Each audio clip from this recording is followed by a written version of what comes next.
Alien Upgrade, Oracle Oriah's Abduction, a new trend in encounters, Part 2, coming up. They said he's here, and then he was the old alien. What's so special about him? Hello, everyone. I'm Matthew Hines for Encounters USA. We are your one-stop podcast and YouTube channel for all things alien, Bigfoot, and Dogman. So relax, kick up your feet, grab one of your favorite beverages, and enjoy the show.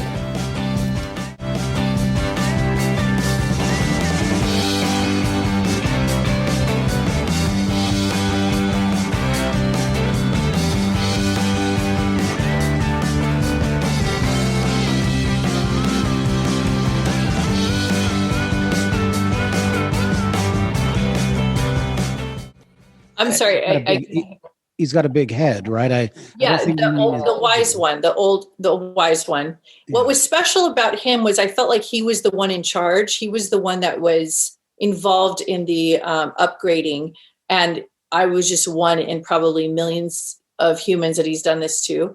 And it was it was kind of like a standard procedure. I felt like, the feeling I got, the download I got was each human being that has different surgeries, they all have different surgeries for different reasons, as we know, because some people, they're having their eggs removed, or some people have, a fetus put in their body. I mean, there's so many things that can happen in a surgery. It's a myriad of things. I have finally tracked down. I went to Contact in the Desert in Joshua Tree, and I've been through some UFO conventions, and I have talked to some first-time contactees and experiencers who have said that they have heard it's more deeper, it's more not as common to do the spinal cord replacement. But the people who do know about it has said yes to everything from the blue biomechanical to the gel. All of this is very verifiable to the people who have actually experienced it in the physical, or have experienced it and written books about it or whatever. Like, I haven't reached them all yet, but it's not as common. But the people that have had these full upgrades, I believe, are here for a very verbal, visual purpose. Mm-hmm. So like in my case, working, one-on-one with people, face-to-face, talking, communicating, getting transmissions. It's related to that kind of like infrastructure. Like, it's like some people who have a hybrid baby in them, they're not getting downloads like that. They're not having their speech changed or their personality changed. They are aware there's a baby and they give birth 3 months later, but they're not completely different. I was completely different. All right. So, did you have a problem with your back prior to this? Did I have a problem with what? Issues with your spine? No, actually, I'm very athletic. I'm blessed with like Danish, Scottish roots, and I'm very physical. I've done everything: mountain rappelling, kayaking, biking, no accidents. I'm very athletic in school. I was in basketball, volleyball. I'm 5'10". I'm strong. I had those kids. It was fine. Like, I just got very lucky this lifetime, and I didn't have any injuries or any back problems, spinal issues. I've never been in a wheelchair. I never had any serious head injuries, no hospitalizations, no comas, no major surgeries. I just lived a normal life. I grew up in Los Angeles and the surrounding areas, and the people who have known me before, they said I was an outgoing person, but I kept to myself. I didn't share a lot of things about my life. I was more private. And I grew up an only child. So I was kind of like, my dad moved every 6 months. I don't know who he was running from, but that is, living a life, you're moving every 6 months like a military kid. It changed, you become a different person from that experience your whole life. But I didn't know that it was unusual or weird to move around so much. So I considered myself a little bit different than most people anyway, but I was very physical and outgoing. Mm-hmm. So that's kind of my makeup of who I was prior. Okay. So they didn't cure you. You didn't have any ailment that they They were coming in to take. No. Okay. No, I had, when my first husband was taking me to court to try to get custody of our children when we first divorced, my first husband, I was very young. And when we tried to go through that process, it was very violent and very upsetting. And so I started drinking during that time, and it made my body toxic.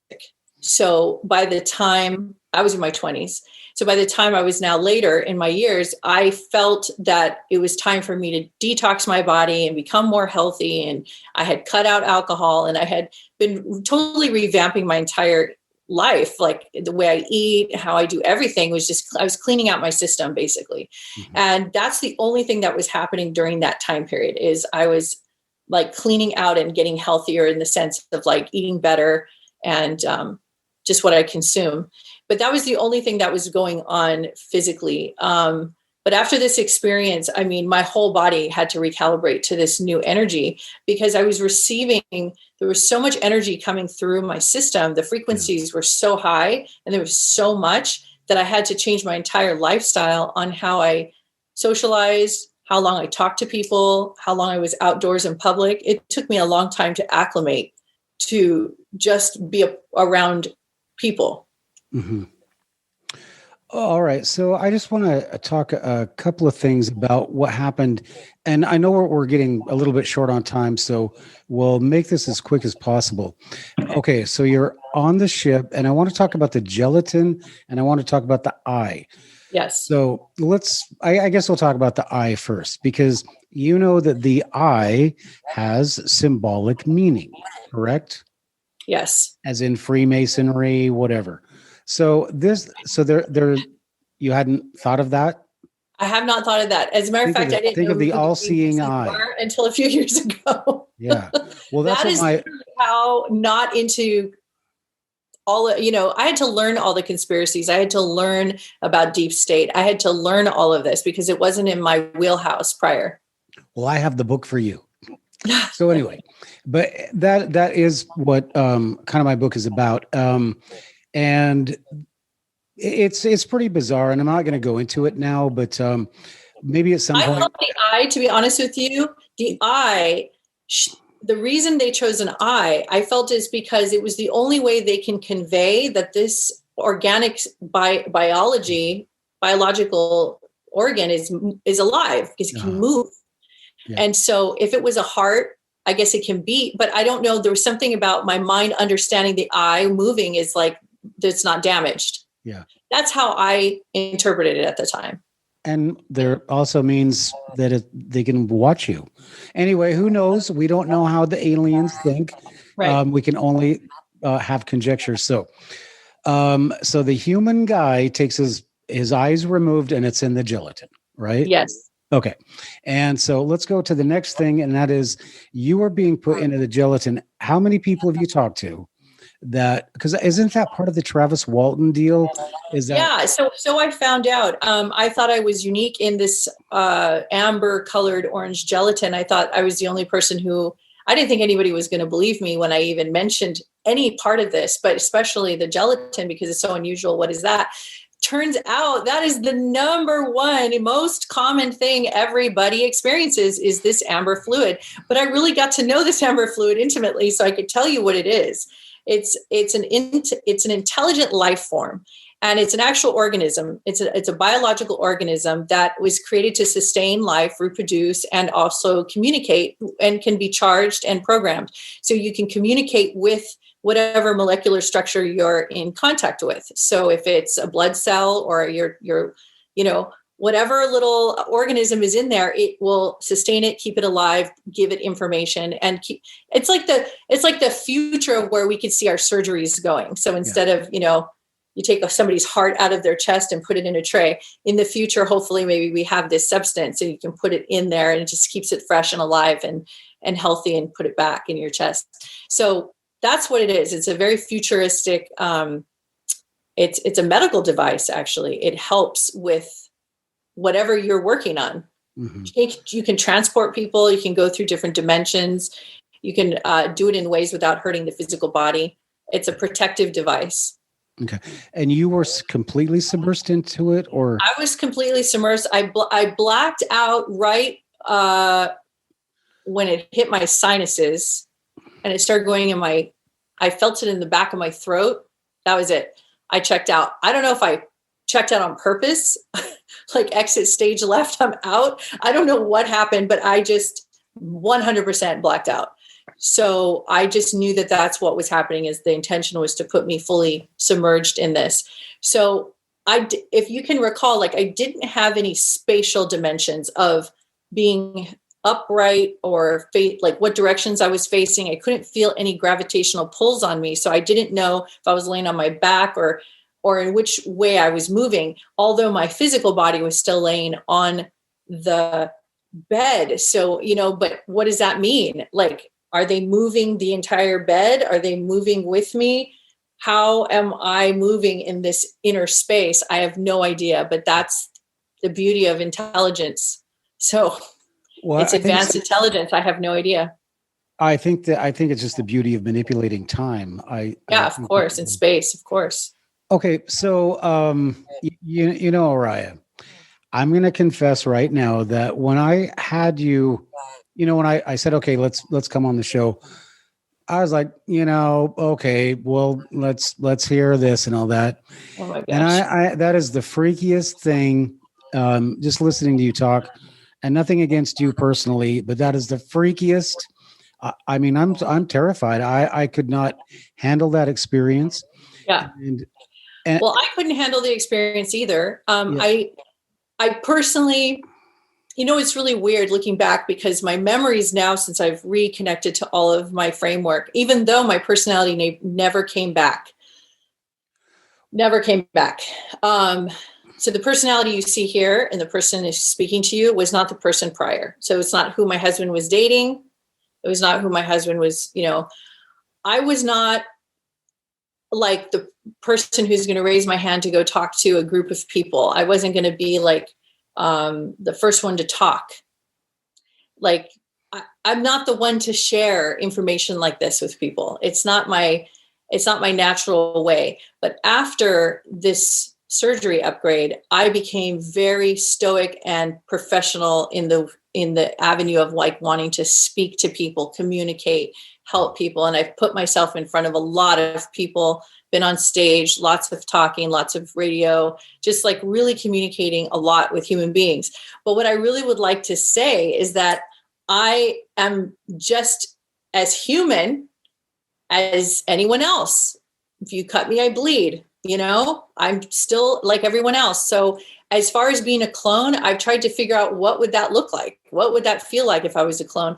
Technically, I could see where that would be the case. That, okay, so you put in a different DNA framework, different programming. So then, therefore, I'm no longer my old self. So this is a new being. Therefore, I was cloned. Or maybe you took my information and gave it to someone else. I don't know. So all I know is that my mom recognizes me now, and because I found my connection to her, and my kids are comfortable. They have made peace with this new being who's constantly connected. So I have a lot of information. So I can talk about like some aspects of quantum physics, and I can go into deep programming conversations. I've talked to computer programmers, and I could talk scientific. There's a lot of things I know that I shouldn't know. They're used to this new person. The old person, I was an artist, and I was a little bit of a kind of a bad girl, I guess. I have tattoos. I don't know. I was just kind of like rough around the edges a little bit prior to this experience. So I am 100% different. Yeah, now. I want to talk to you I could at least talk to you for a whole day, asking you questions. I have enough information to fill a whole day. Well, I could talk for a season. You'll be back as soon as possible. But I just want to, for people that are listening, we don't have a lot of time. We need to talk about Bigfoot. Can you? Yes. 10 more minutes. Okay, Bigfoot. Let's jump into Bigfoot. Before we do that. Oh. Okay, so I just want to, kind of be able to understand what happened to you and why it happened to you. So as I said, when I heard your story, and it's still happening inside, I'm screaming. I'm going, my God, what if this happens to people all the time? You know, and you're there and you don't know what's going on. And then you go back and, oh, it's the world and nobody knows what happened to me. And so, I mean, I wouldn't even have gotten out of bed after that. I would have been this, you know, nothing's the same. But anyway, what I'm trying to get at is that possibly, I don't know how aliens think, but you were put through such an experience and there's something that they want you to do. They replace your spine. And what does the spine do? Connects with every cell in your body. Like you're talking about the fluid, the spine controls your cells, right? And so if they put a new spine in, or upgraded you, as you say, then you that really fits in with the fact that you feel like you're a new person. Yes. They put a new person inside you. And No, so you have to rewire. And so all I'm trying to do is just understand why what's happening to you and what's the logic behind it. What's the science behind it? What's the reason behind it? Or otherwise, Right. you know, it's somebody's story, but. Well, I'm glad you brought up science for a second. Yeah. I do want to talk about the 3D physical spine. So if you were to cut my spine open, you're not going to see a Bluetron spine in there. Okay. So everybody can calm down about the woo-woo factor. There's no blue spine and you don't see blue light coming from my skin. There's a normal spine. So this was happening in the metaphysical realms. This was what they would call a psychic interaction. So it was in a different realm. This light source was infused. Now, whether it just dissipated into my being or it's still there, but you can't see it with the naked eye, you know, we don't know. So scientifically, I still have a normal looking spine. Now, the information and how I project myself or how I speak has been made clear to me that I'm here to communicate information that can help the planet. So what's the information? Well, number one, the fear factor of the planet, we can take it down about 20 notches. It's not as bad as everybody thinks. Okay. And I can go into a lot of detail on this, but we don't have time for that. So that's one. Two is there's ways to learn how to reprogram yourself so that you can upgrade yourself. So I know how to do that. It's fantastic. Some people already know and are teaching this, but not from the place I'm teaching it. I go a little faster. Some people call it hacking or hacking in. I don't call it hacking at all. All I say is to understand how the brain works and understand how you receive information and how to reorganize your thoughts and how to understand your core beliefs so that you can change your way of being and you can get pretty much the life you want. Now, why would aliens want us to have the life we want? Well, if you're happy with your life, you're probably not going to go to war. And if you're not going to go to war, you're not going to kill off the planet. And if you're also conscious and aware and you're well-rounded and healthy, you're probably not going to want to destroy the planet either if you have more information. So it's about upgrading the consciousness of the planet. And there's a lot of us that have this information. Some people call us wisdom keepers. Some people they wake up and they have this ability or they were born with it. In my case, I had this like intervention. So I don't recall, volunteering for this position, but it's here. And, we do have a belief that we create everything that is happening to us. So that I must have volunteered at some point and I just don't remember. I also have considered that I could be a part of the secret space program also and have done the 20 and back because I have also had a lot of very similar experiences in my behavior, my attitude, the way of speaking, very much so for the people who have had those experiences, but I have no memories. So I have sought out for years a hypnotherapist that is qualified, that is well-versed in these things, and that has come highly recommended. And I just got an email 2 days ago with her name, and I'm going to reach out to her and I'm going to film it. And I'm going to start a series of hypnotherapy sessions so I can recall any out of body, any, UFO experiences where I've left the planet, or also if I did have any interactions on the 20 and back program. So, it matches my personality because I'm kind of like one of those people that are like kind of, masculine and feminine at the same time. Like I'm very balanced. So I can be rough and tumble with the guys, and I can also be girly with the girls. So I wouldn't be opposed to doing something like that, like an adventurer kind of, somebody who would go out there and do explorations at this level. It's not something outside of my way of being. And that was from birth. But as far as like my personality changes, that's verifiable in the sense of anybody who's interacted with me prior and also after. And, you know, my kids know I'm telling my story. They're quiet about it. I know they don't want anything to do with it because, you know, they're 15 to 29. So they're just like, you know, my oldest son works at NASA. It's another story. Save for another time. But my kids are all very psychic and they have like, you know, the same qualities I have, but they're respectful of my space. They're respectful of my story. They won't say anything, but I know that they're not going to want to deal with asking questions. I don't think. It would be interesting if I asked them if they would be open to telling the before and after, but they were younger. My most highly intuitive empathic daughter, my third born, was the first one who said within 15 or 10 to 15 minutes of seeing me after those 2 weeks of isolation, she said, "You're acting like an alien, Mom." Maybe like Spock. I also forgot to tell you, I spent a lot of time in the shower during those 2 weeks. I was in a ball on the floor of the shower, letting the water hit me for up to 2 hours at a time until the tank would go cold. I did this every day. I spent a lot of time in the swimming pool in our apartment complex. I needed to be constantly in water. I could not be out of water. It was like mandatory for my nervous system to readjust and for my entire being to just function. I still have that connection to the water. I live across from the ocean, but I am not as severe. It was severe. I mean, I was maybe out of the shower less time than I was in the shower. So I needed that. And I did a lot of communications in the shower. So I would get in a ball and I would close my eyes and I could see and feel and talk to people. I also had to learn how to organize my communication because my telepathy is very strong.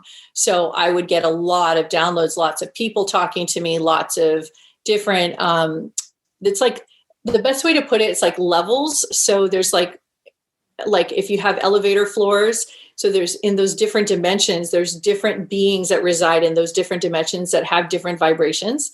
And each one of them will communicate a different way based on that level of consciousness. So they would, as they were talking to me, I would get them from different floors, like different dimensions.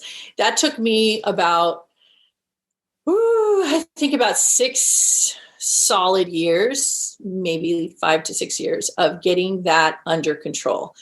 That was probably the biggest area I had to work on, was organizing the communication that was going through me and out of me. Because I had to first of all slow everything down because there's too much information too fast, too many downloads.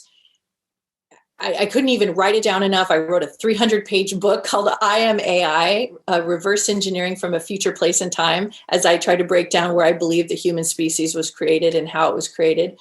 And I have revised it 5 times. I have given up writing all this information down. It's gotten to the point where it was so much. It's like, imagine if you're tilling the soil, you have all this land and you're putting in all your nutrients and you're getting ready to have a crop and you're excited. You're a farmer. It's great. I'm like putting 10 times more fertilizer, 10 times more water, 10 times more like Miracle Grow, like just pack the soil with nutrients and then see what happens. And then watch to see what kind of plants you get. And so the plant has to get that information from the soil and figure out how to like be a plant and then like grow. That's the best way I could say it. I had to figure out how to utilize so much information. I couldn't capture it all. So how I have done it has been the refining process, which was the last like 3 or 4 years has been the refining process. So that's where I have learned to communicate, calm things down, organize the speakers who are talking to me, get to know them independently and individually, get sometimes even names so I know who I'm talking to. That's where Bigfoot comes in. Okay, let's talk about Bigfoot. Okay, so I was one of the people that made fun of Bigfoot for a long time. I thought, first of all, because I'm very visual, so I thought he was ugly. I was just a typical person who went, ew, I didn't like Bigfoot. I didn't like anything about it. And I thought anybody who liked Bigfoot or thought about it or researched it or did anything with Bigfoot there was something wrong with them, or they were dumb, like whatever. That's how little interest I had in Bigfoot. Up until recently, in the last 2 years, it started maybe about 2.5 years ago. Closer. Yeah. It's been closer to like the last, I'll give you a specific date.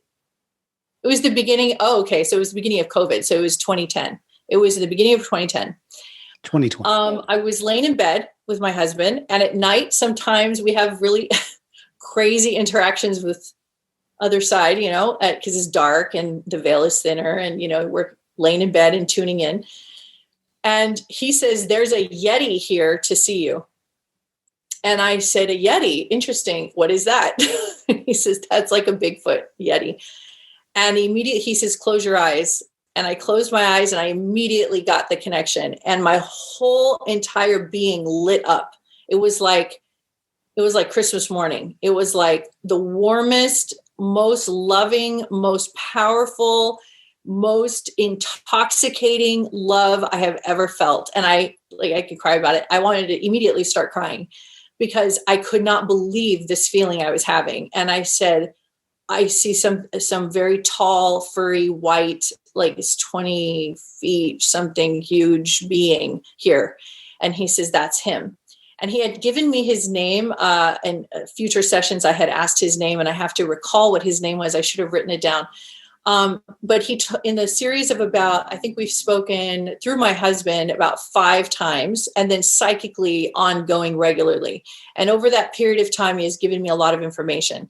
Now, what validated this experience with this Yeti, who's up north in northern Alaska, 90 degrees north of Anchorage, what has validated it for me, as I am a very discerning, and my filters are very, very meticulous in who I speak to in the interplanetary worlds.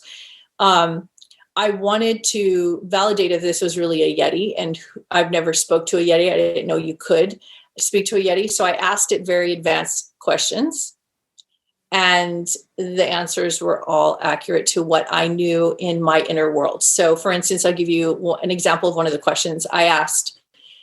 Do you and your tribe are you guys responsible for the balancing of the magnetic fields on the grid?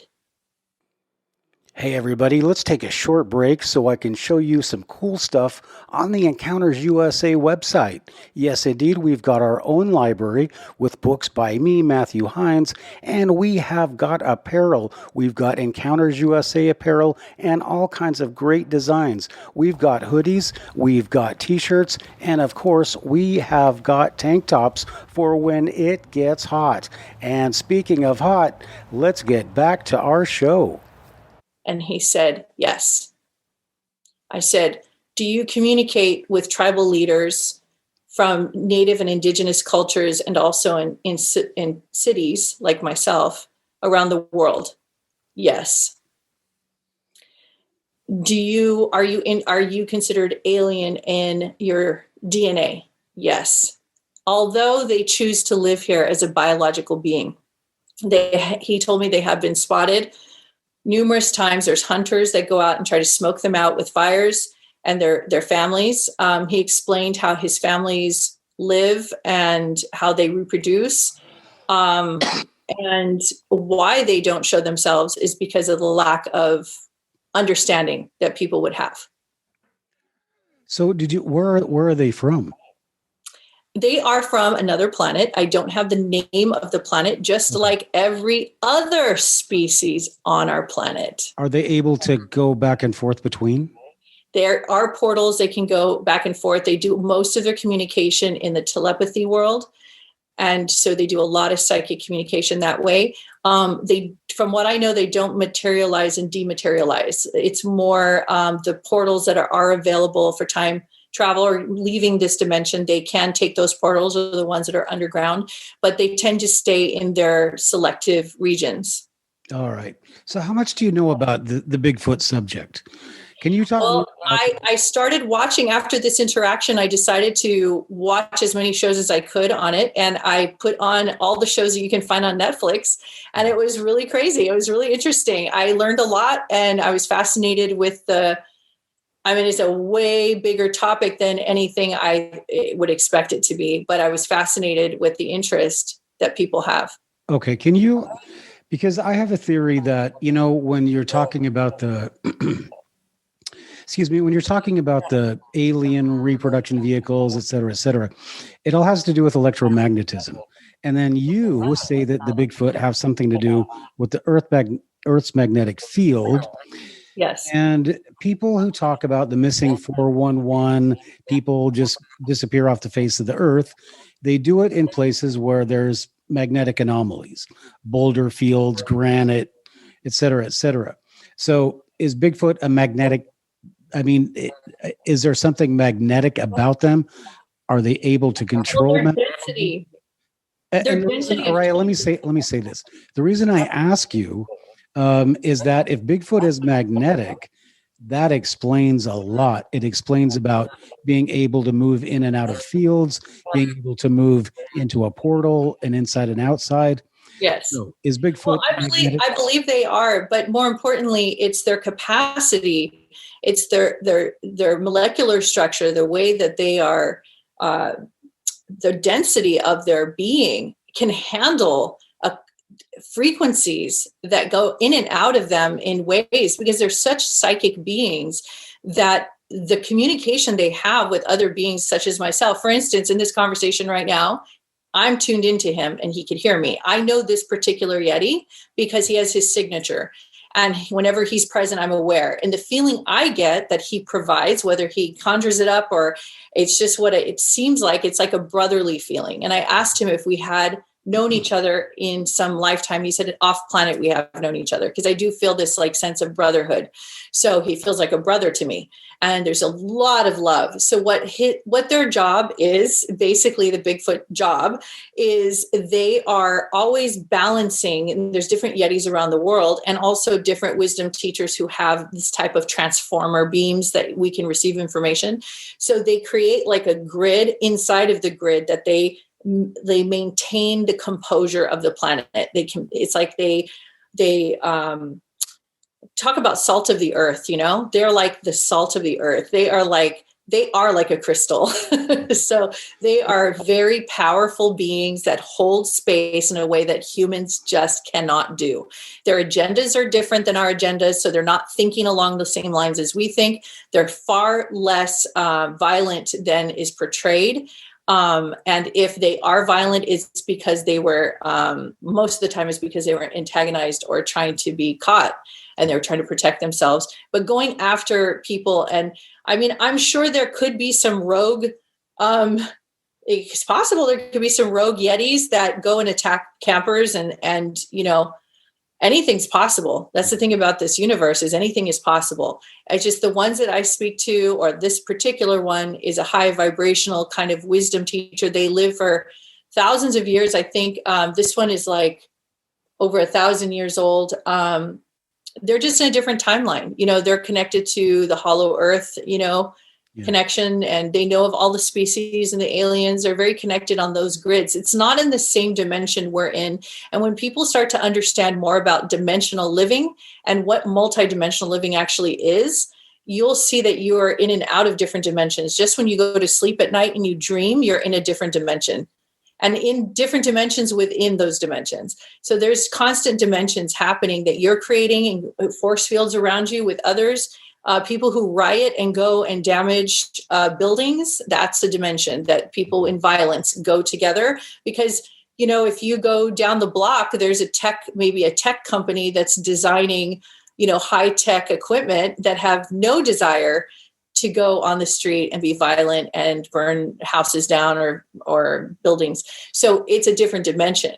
Like, people look at the news and they say, oh my God, the world's coming to an end. Look at all this violence.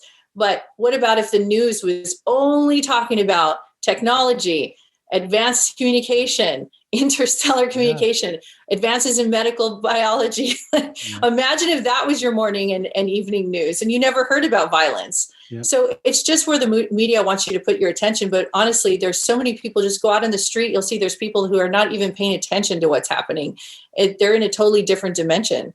They're working in a different frequency. It's like being in high school, freshman, sophomore, junior, senior. Your seniors are the ones that are like, okay, can everybody just get along? Can we just have fun now? Let's everybody stop fighting. All right. We've been doing this for so long. The freshmen are all upset.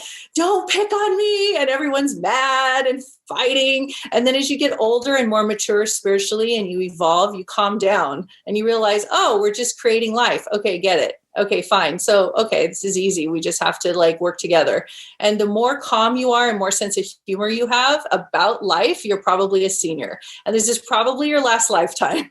If you're still upset, you're probably a freshman or a sophomore, and welcome to coming back to Earth a few more times. And if you guys like it that much, keep doing it.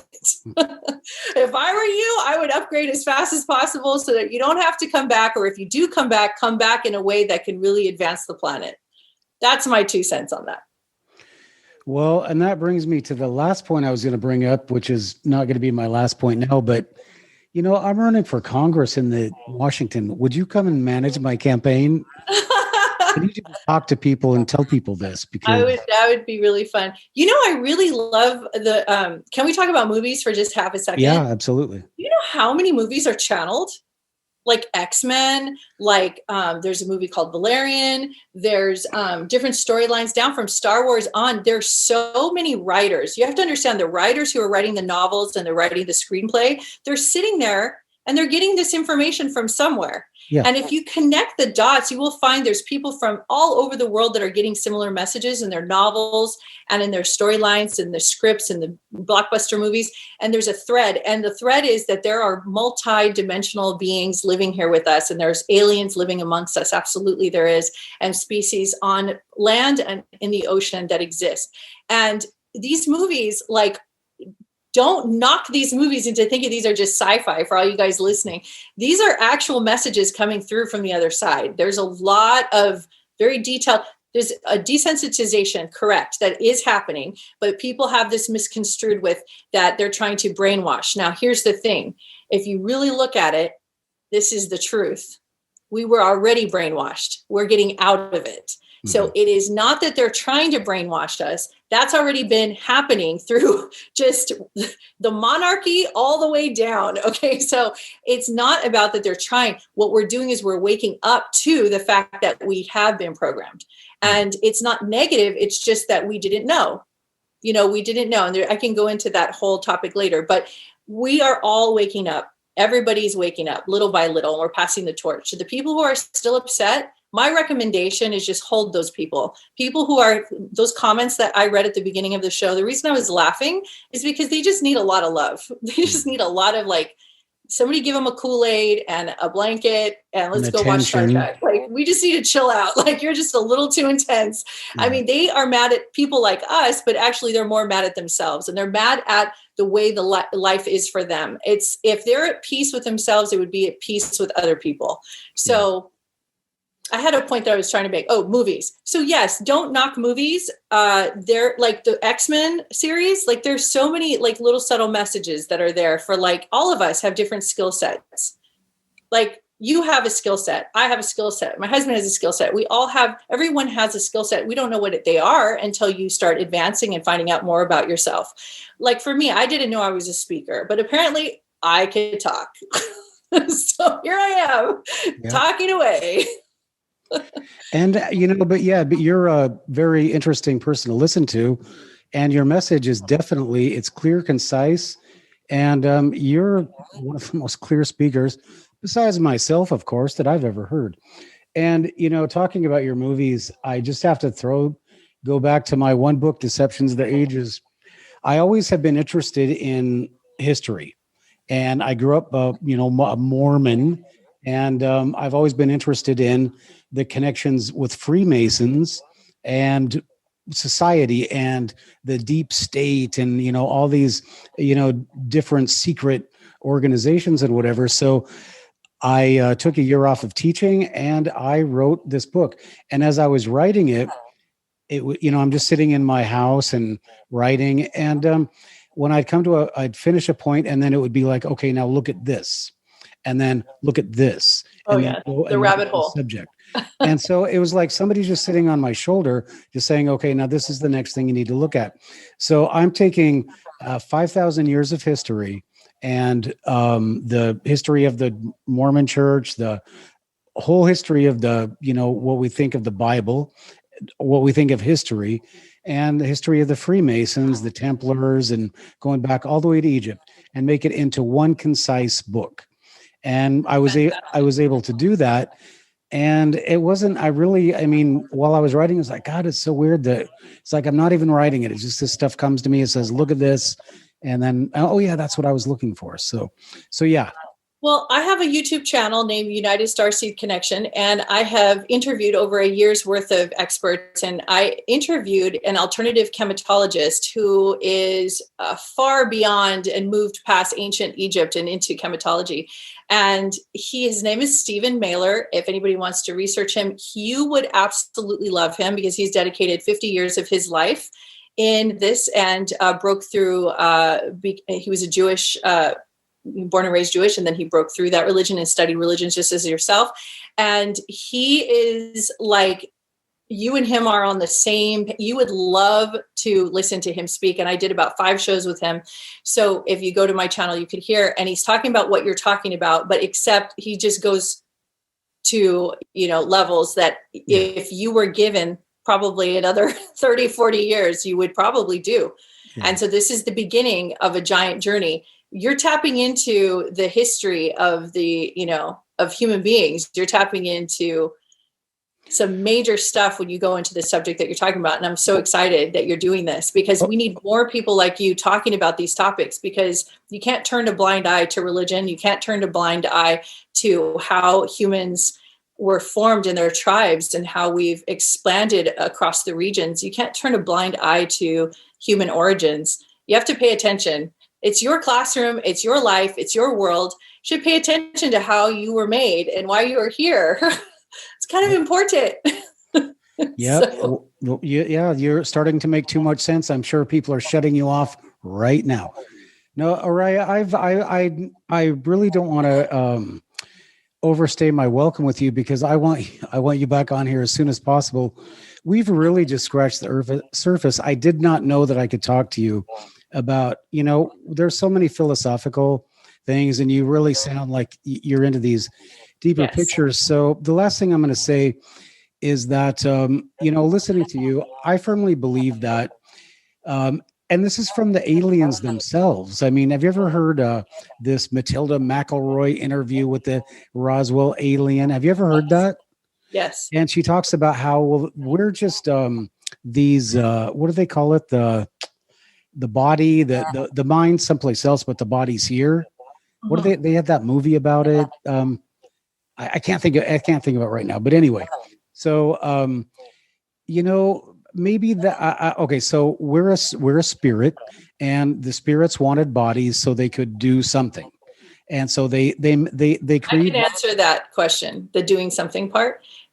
We're here to understand ourselves as creators and to evolve our consciousness so that we can reside intergalactically with more ease with all the thousands of civilizations. So it's like a training camp. We're in a evolutionary type of fast-paced boot camp. Yeah. So we're just learning how to be creators here and co-create together with other species. Yeah. Yeah. Or as my friend, Dr. Gilbert Fellingham, he's the head of the statistics department at Brigham Young University.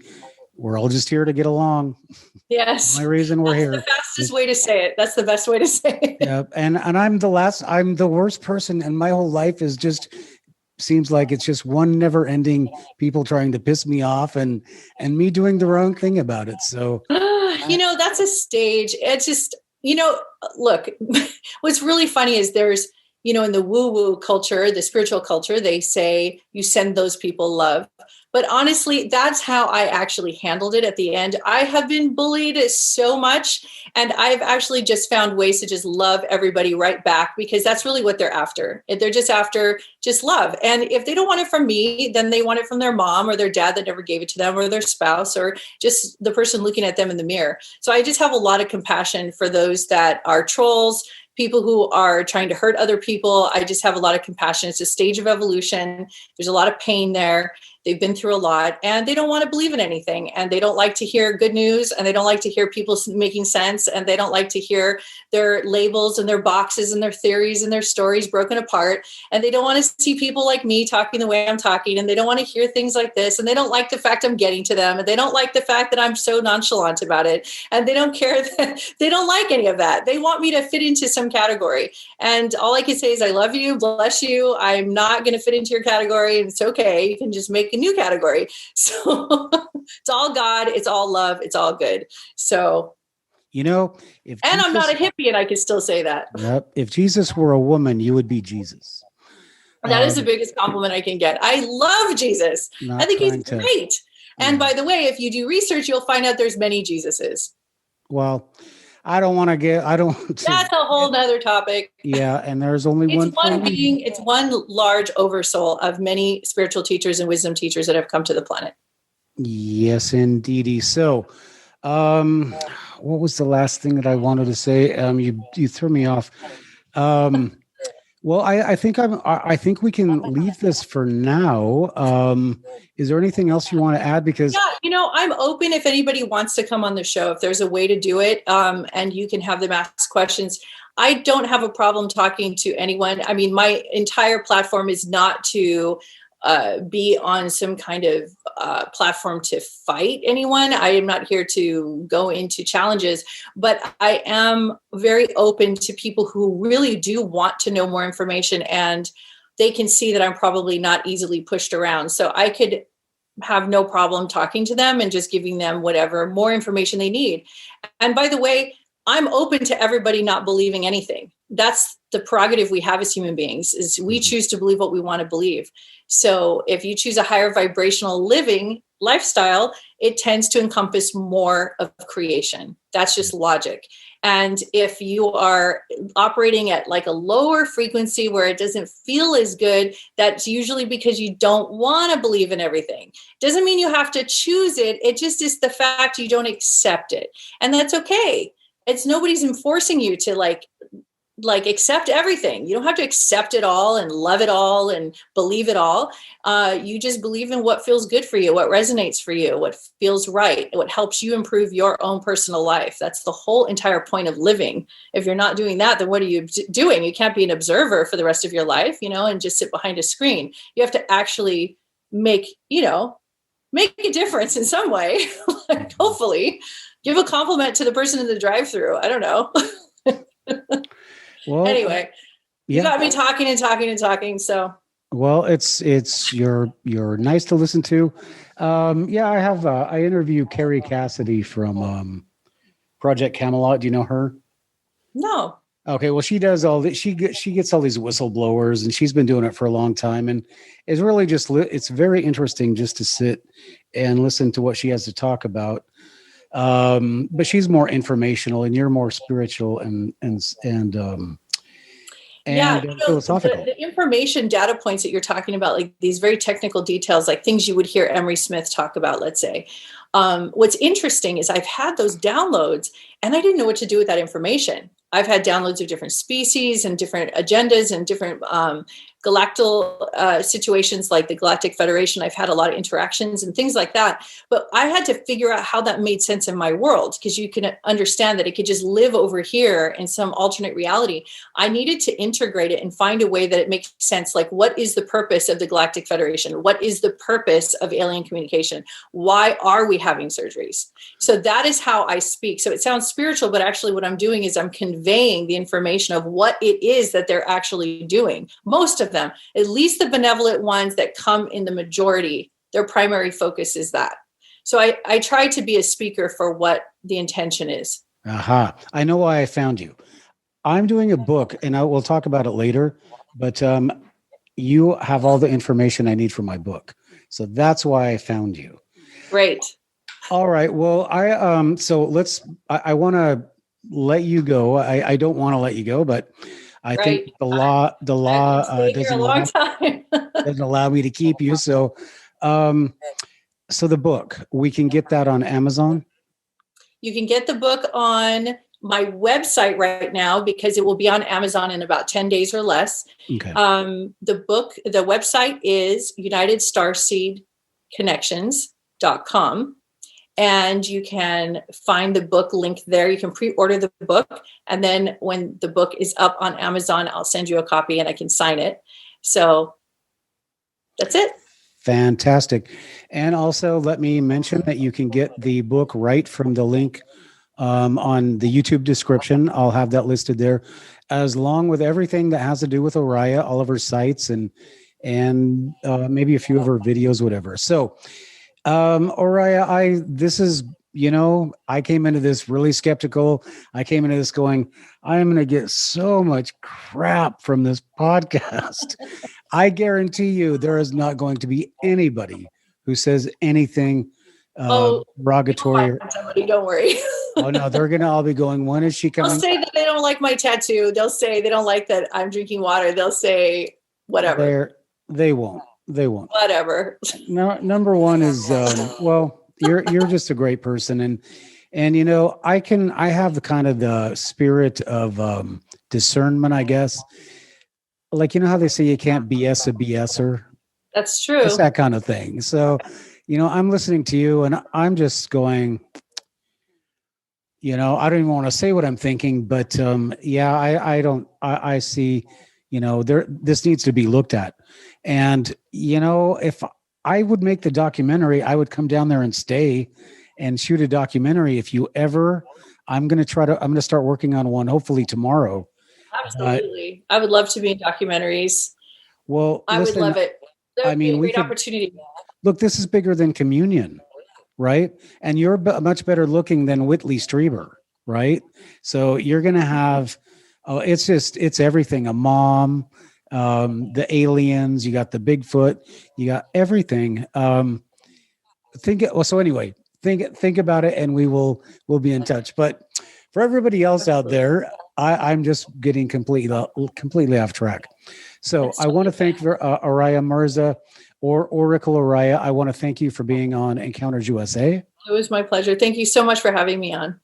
Okay. And it's really the pleasure and the honor is all on this side. And we will be having you back as soon as possible, as soon as we can think of an excuse to have you on. Oriah, I just want to ask you, this is probably going to be stupid, but I'm going to Medellin Falls to go to a Bigfoot festival. And then we're going to go shoot maybe a documentary about looking for Bigfoot. In the fall, we're going up to Alaska to look for Bigfoot. So if you talk to your Yeti friend, I'll give you the details. I know it sounds stupid, but I'd like to communicate with them. I'm out looking for them. I bring apples. Don't bring firearms. I just want to talk to them. I just want to see what's going on. Are you good with telepathy? I don't know. I mean, I can get people's vibes. Okay, so it's mostly physical. I mean, I could ask him if this is an interaction that he feels comfortable having. I don't know exactly what his policy is on speaking. I don't want to. We'll see. Yeah. I don't want to overstep the protocols, whatever, but if there's a chance, we want to see him and we want to know what's going on. We want to talk to him because eventually they're going to go out and start shooting him. Eventually. Yeah. I mean, they're at that place already. I mean, they're under threat. Yep. So, and they're locating them and they're finding. And so it's another topic, but anyway. It is. And anyway, I'm going to let you go, but the last thing just to support what you're claiming is that what you say about the Bigfoot monitoring the earth. If I was a skeptic, I'd say you watched the $6 Million Man. Oh, and I don't remember the storylines in that show, though. Because remember that? Yeah. So, all right. So I was younger when that show came out, so I don't really remember the actual stories behind. I'm sure. But I remember the show. Yeah. So, and then the last thing is, Oriah, as far as your thing, just observing you, is that you don't really appear to be aging. So I don't know what's, I mean, well, that has to do with this information. It's very high vibrational. So you live in a constant flux, and there's really an internal experience that you're having. So time is not the same. Mm-hmm. Well, yeah, I'm changed just from this thing. I hope so. And I appreciate that, because that's my intention. And I'm glad that it came through that way. And that's all I can ask for. So I'm very grateful that you received. I might freak out. So it's okay. Don't be too happy. All right. All right. Well, for everybody out there, we've been talking to Oriah Mirza, Oracle Oriah. And as I said, we're going to leave all of her information in the description on YouTube. Of course, this is going to be a podcast, and I will be doing a blog about this that will be readable on Encounters USA. So thank you, everybody who has gone through. I think we're going to probably do 2 hours of this, so there will be 2 podcasts. But thank you for watching both episodes. Thank you for sticking with it, and leave your comments, whatever, in the description in YouTube. And thank you again for watching. And as we always say on Encounters USA, if you're out with Oracle Oriah or in the woods anywhere, always watch your back. Matthew Hines here. Just want to remind you, if you like this kind of content, subscribe to this channel, whether you're listening on podcast or watching on YouTube. Also, go to encountersusa.com for more videos and podcasts, all archived for your convenience. Also, we have a wonderful Encounters USA blog, as well as an Encounters USA paranormal shop for all of your paranormal apparel. So, not only can you watch your back, you can put some of our designs on yours as well. So we'll see you on down the road on Encounters USA.